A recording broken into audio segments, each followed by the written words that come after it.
Welcome to your daily 180 Bible study. This week we're talking about what does the Bible say about marriage?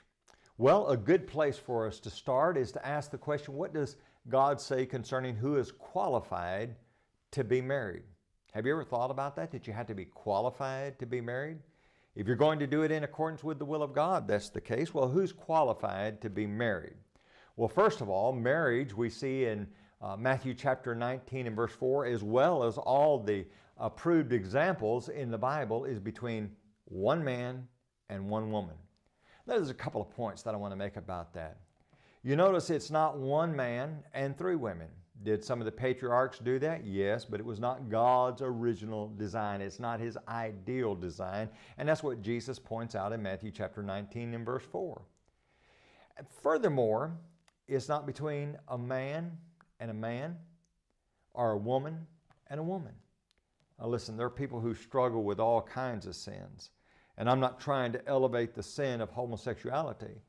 But the reality is that we're being told in our society that there's nothing wrong with same-sex marriage. Well, there certainly is. There's a lot of things wrong with it. But first and foremost, God says that's not His intention for marriage. You see, God is the author of marriage.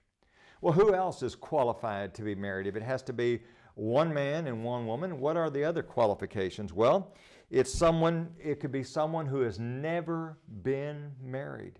All right? They would be qualified to be married. Anyone else? Yes. If your spouse has died, you would fall into the category of being qualified to be married.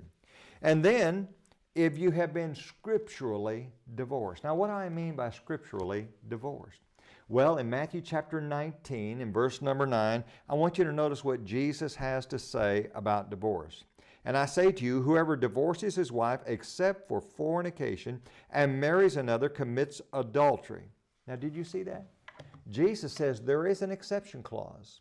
If your spouse is sexually unfaithful, if your spouse commits adultery, then you have a right to put that individual away. It's not mandated. It's not something you must do, but you have that right if you so choose.